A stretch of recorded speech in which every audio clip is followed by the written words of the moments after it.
Canterville Ghost. Mr. Hiram B. Otis was a rich American from New York.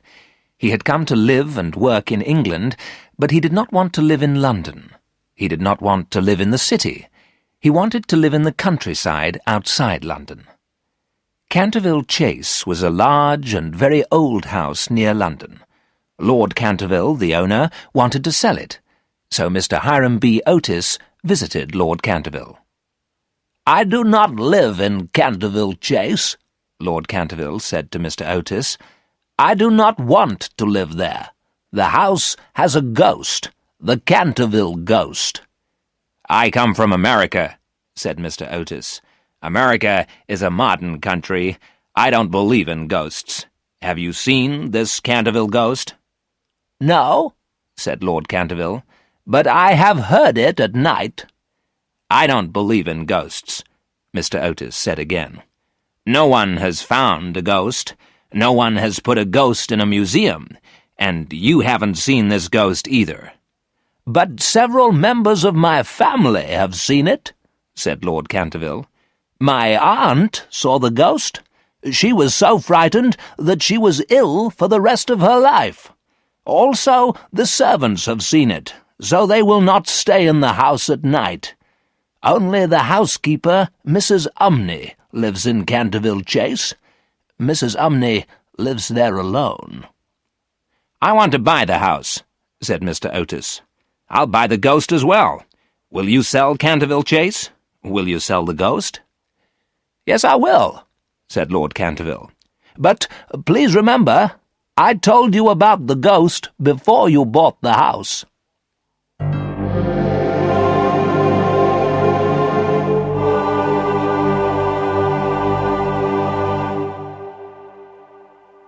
Mr. Hiram B. Otis bought Canterville Chase.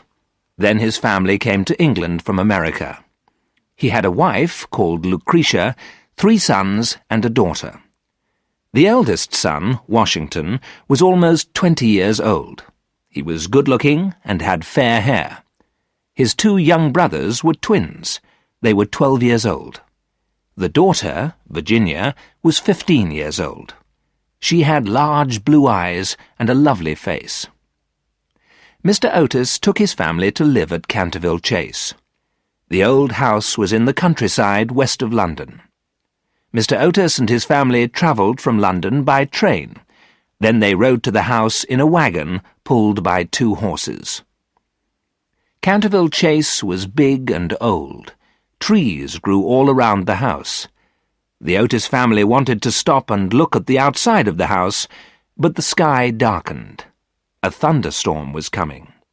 Rain started to fall, so the family went inside the house quickly. Mrs. Umney, the housekeeper, was waiting for them by the front door. She was an old woman and wore a black dress and white apron. She lived at Canterville Chase and looked after the house. "Welcome to Canterville Chase," said Mrs. Umney. "Would you like some tea?" "Yes, please," said Mrs. Otis. The Otis family followed Mrs. Umney into the library. There was a big table in the centre of the room and many chairs. Mrs. Umney put teacups on the table, then she brought a pot of tea. The Otises sat in the library and drank their tea. They looked out of a large window at the rain. The rain was falling heavily, and the sky was black. They heard thunder, and they saw lightning. Mrs. Otis looked around the room. There were many books on bookshelves. There were paintings on the walls. There was also a red stain on the floor. The red stain was by the fireplace. "What is this red stain?" Mrs. Otis asked Mrs. Umney. "It is blood," answered the old housekeeper in a quiet voice. "I don't want a blood stain in my library," said Mrs. Otis.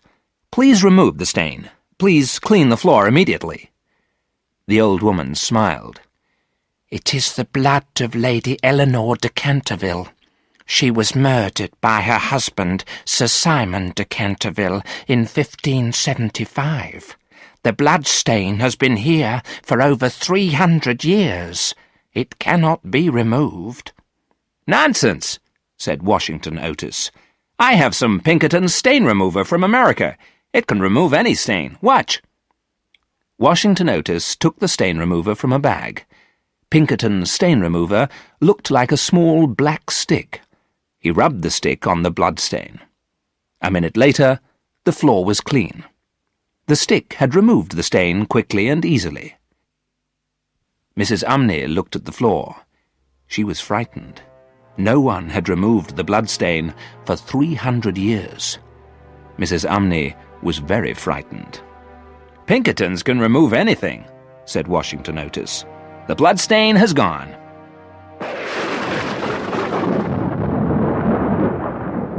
Lightning flashed and lit the library. Thunder crashed over the house. Mrs. Umney fainted. Mr. and Mrs. Otis ran across the library. They helped the old housekeeper, who lay on the floor.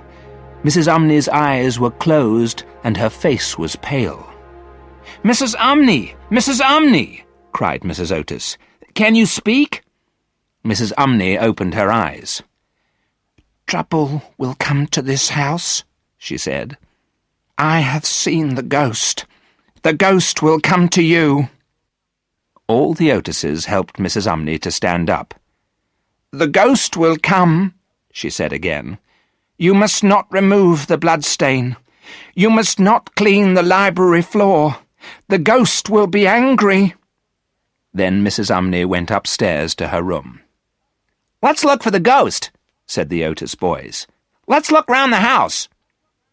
The Otises looked round the house together, but they did not see the Canterville ghost.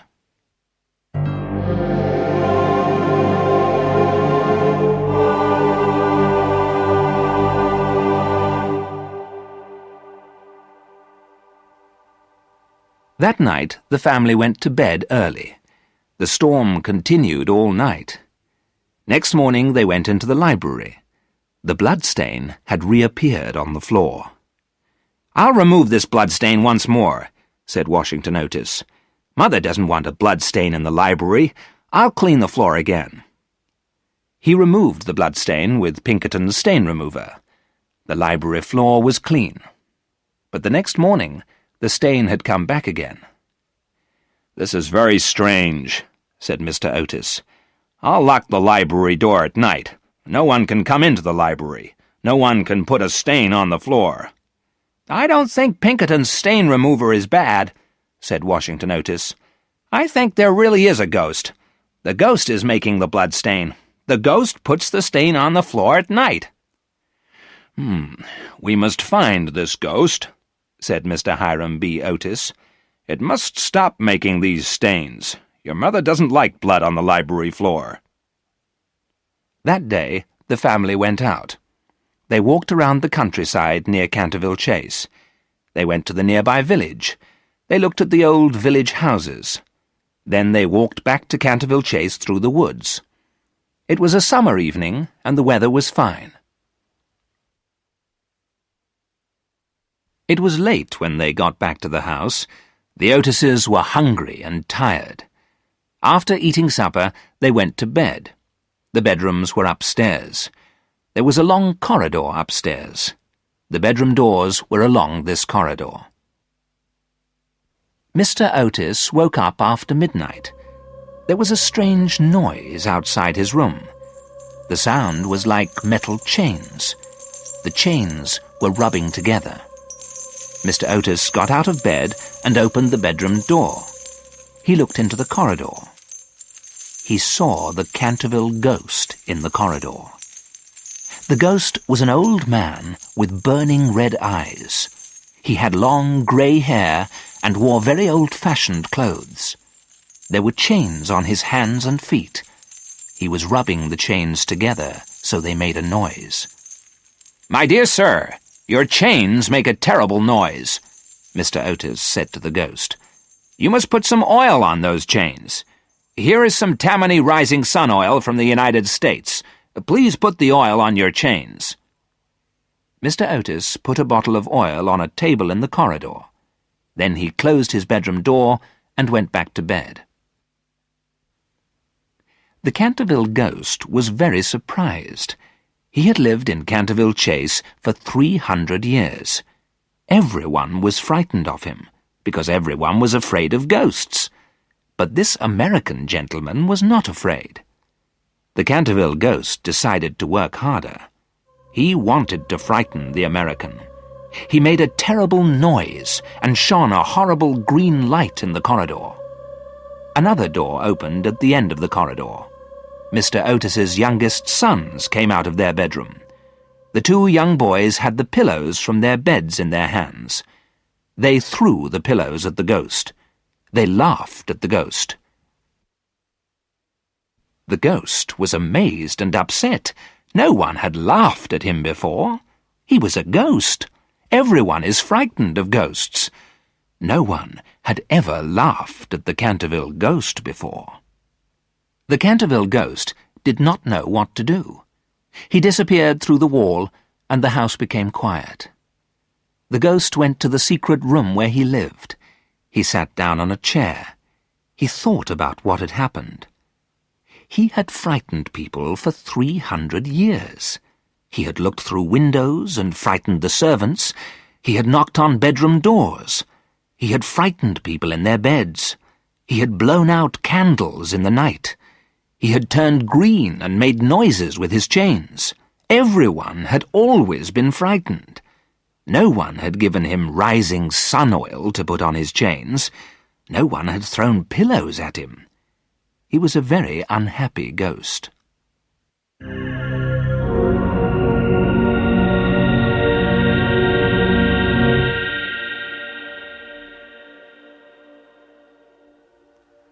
Washington Otis removed the bloodstain in the library every day. Every morning the stain had reappeared.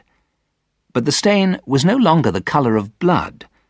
One morning it was brown, another morning it was purple, then it became bright green. The Otises laughed at the bloodstain. They looked for it every morning before breakfast. "What colour is it today?" asked Washington Otis. "It's green!" shouted the twins. "It's green blood today!" They laughed at the green bloodstain on the library floor. Virginia Otis did not laugh. The young girl was silent at breakfast. The bloodstain made her feel sad, and she almost cried when she saw the bright green stain. She was sure that the ghost put the stain on the floor. She felt sorry for the ghost. "The stain has been here for 300 years, said Virginia. "We have been here for 3 weeks. The poor ghost puts the stain on the floor every night. Can't you leave the stain there?" But the others did not listen to Virginia.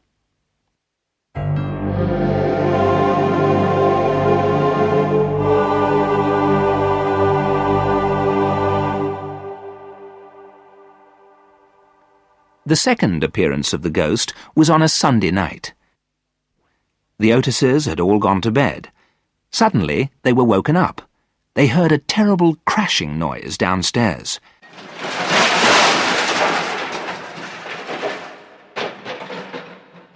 The whole family ran out of their bedrooms. They ran downstairs. It was dark, but Mr. Otis and his eldest son carried candles. They heard another crashing noise in the hallway near the front door.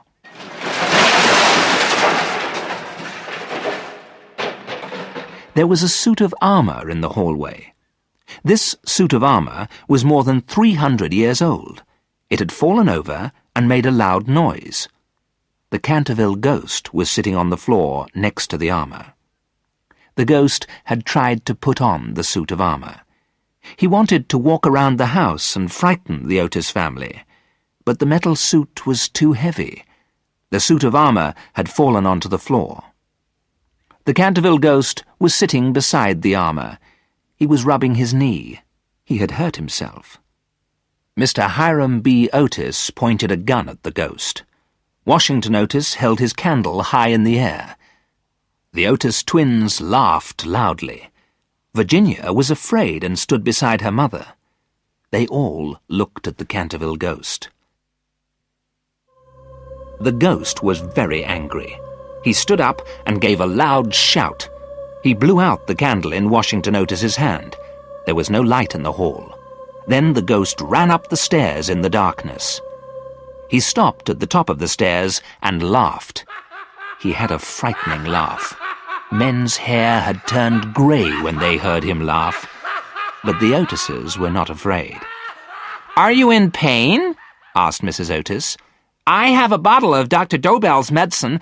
It's good for stomach aches and headaches. Please take the medicine." The ghost looked at Mrs. Otis angrily. Then he disappeared in a green cloud and went back to his secret room. He was very unhappy. He had tried to put on the suit of armour, but it was too heavy. The armour had fallen over, and the ghost had hurt his leg.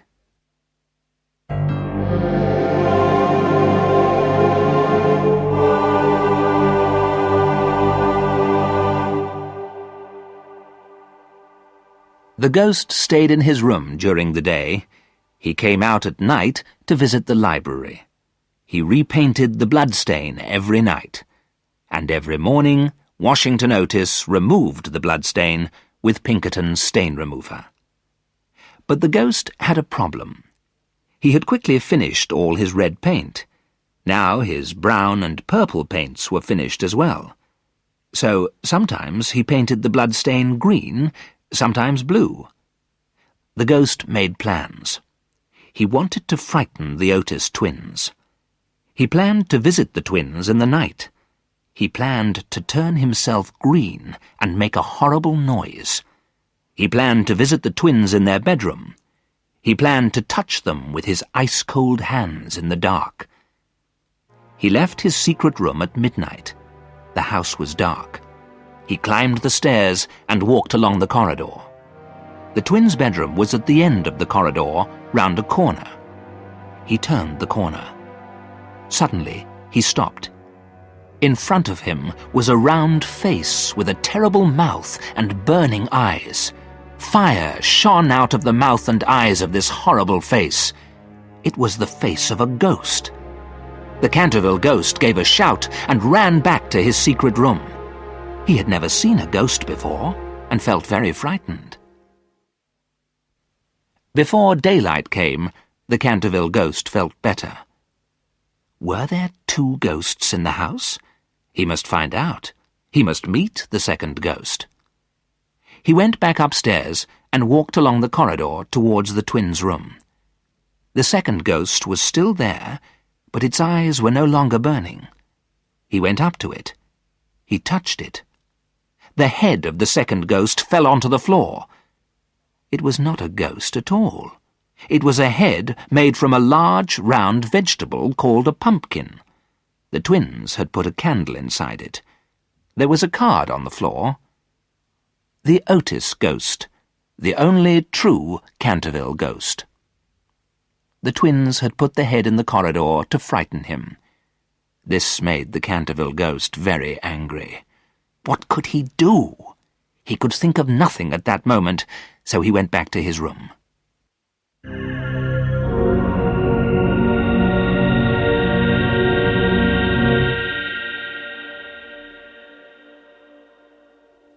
The ghost felt very weak and tired.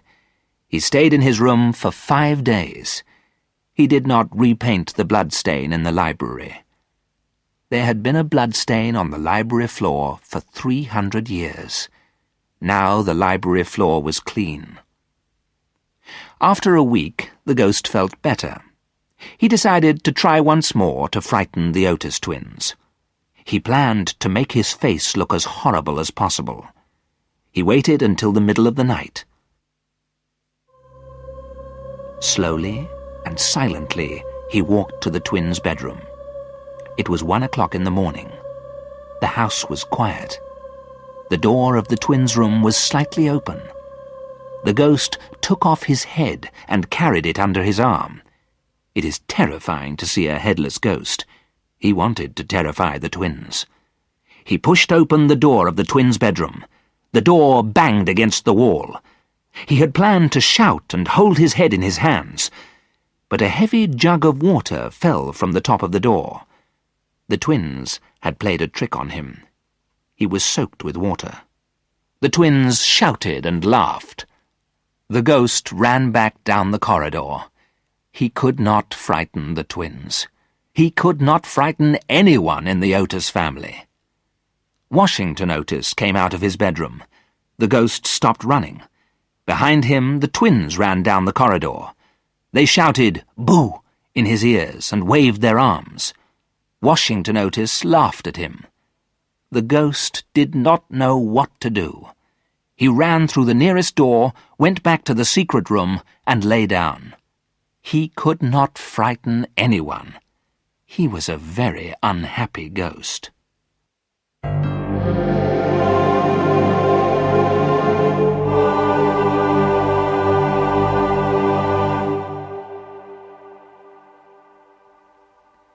The Otises did not see the Canterville ghost at night again.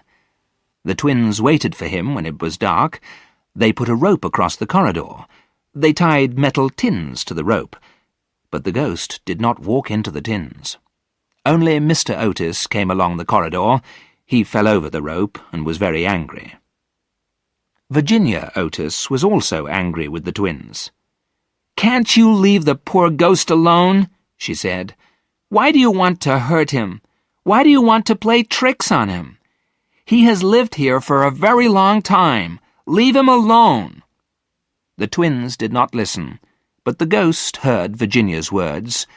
The words gave him hope. One afternoon, Virginia went to the library. The library door was slightly open. She pushed the door wide open and quietly walked into the room. There was somebody sitting by the window. It was the Canterville ghost. He was looking at the library window, which was made of coloured glass. There were words painted on the glass. He was wearing his best clothes and had combed his long grey hair. "I feel very sorry for you," said Virginia quietly. "I'm sorry that my brothers were not very kind to you, but you did try to frighten them." "Yes, I did," said the ghost. "It is my job to frighten everyone who comes to Canterville Chase." "You are very wicked, I know," said Virginia. "Mrs. Umney, the housekeeper, told us that you killed your wife." "Yes, I did," replied the ghost.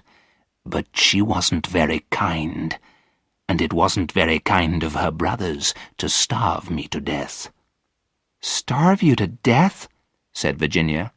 "Oh, poor ghost. Are you hungry? Would you like a sandwich?" "No, thank you," he replied. "I never eat anything. But you are very kind. You are much kinder than the rest of your family. They are rude, nasty, and unkind." "Stop!" cried Virginia. "You're nasty and unkind, too. You stole my paint box. You used my paints to make the blood stain in the library. I never told anyone about it, but now I'm going to fetch my father." She turned to go, but the ghost spoke again. "Please do not go, Miss Virginia," said the ghost. "I am so lonely and so unhappy. I do not know what to do. I want to go to sleep, and I cannot." "It's easy to sleep," said Virginia. "You go to bed and close your eyes." "I have not slept for 300 years, said the ghost. "I have not slept since I was murdered by my wife's brothers." Virginia walked across the library and looked at the old face of the ghost. It was a sad face. "Poor ghost," said Virginia. "How can I help you to sleep?" "Far away in the woods," said the ghost, "there is a little garden. In the little garden the grass grows long and thick. There are many flowers and trees. A nightingale sings all night long. The bird's sweet song is beautiful and sad. The white stars and the pale moon look down on this little garden. It is very peaceful." Virginia's eyes were full of tears. She put her hands over her face. "You mean it is the Garden of Death?" she said quietly. "Yes, the garden of sleep," said the ghost. "It is very beautiful. There is peace and silence. There is no yesterday and no tomorrow. But only love can open the door to the garden. For love is stronger than death." Virginia did not know what to say.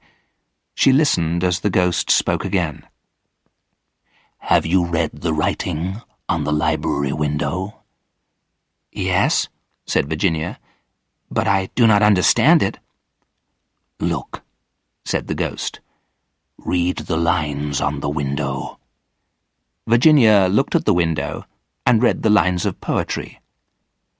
"When a golden girl shall weep for the ghost that cannot sleep, then the dead at last shall die, and in restful earth may lie." "The words mean you must weep for me," said the unhappy ghost. "Then the angel of death will let me rest. Will you help?" "What do I have to do?" asked Virginia. "You must come with me into the darkness. You will see strange things. You will hear strange voices, but nothing will hurt you. You are good and kind. The dark cannot hurt you." Virginia did not answer, and the ghost waited. He had waited for 300 years. This was the longest minute of all that time. "I am not afraid," said Virginia at last. "I will come with you into the dark." The ghost kissed her hand. His lips were cold like ice, but they burned like fire. The ghost held her hand, and they walked to the wall of the library. The wall opened. There was darkness beyond the wall, and a cold wind. Voices spoke out of the wind. "Go back, Virginia. Go back before it is too late." Virginia walked into the darkness with the ghost. Virginia and the ghost disappeared through the library wall.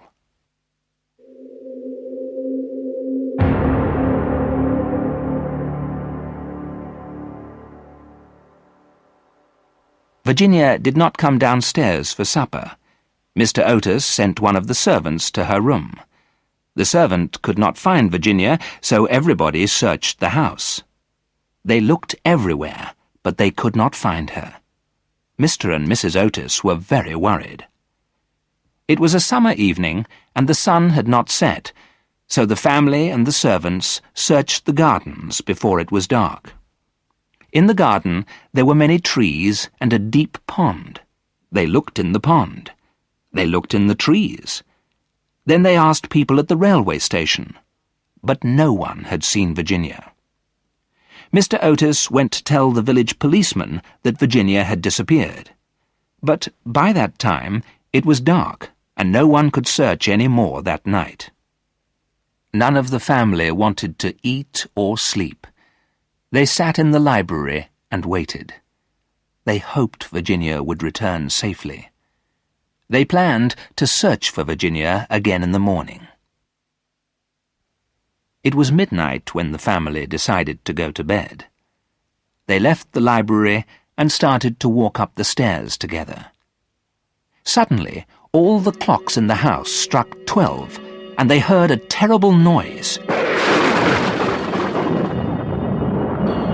Thunder crashed outside the house, and the Otises heard a dreadful cry.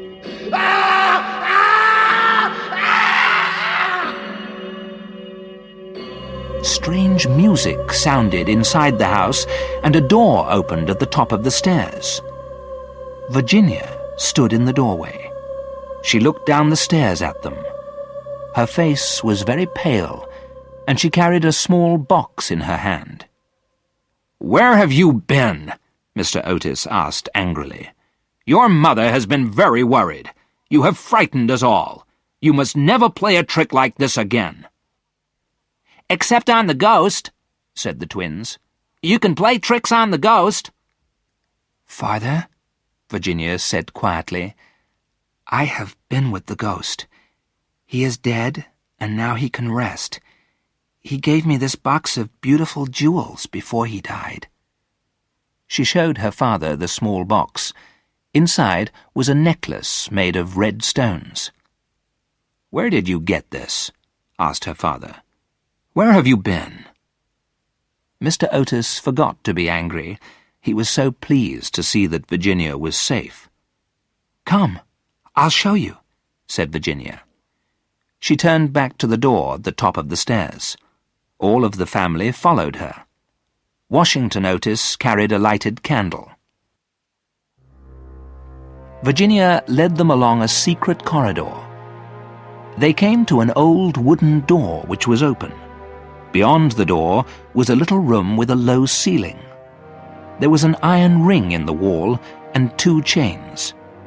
At the end of the chains was a body. Only bones remained. It was a skeleton. "This is the body of Sir Simon de Canterville," said Virginia. "He murdered his wife in 1575. Then his wife's brothers shut him in this room. He was given no food. Sir Simon starved to death. His ghost was in this house for 300 years, but now he has found peace." The Otis family looked around the little room and did not know what to say. Virginia knelt on the floor beside the skeleton and began to pray.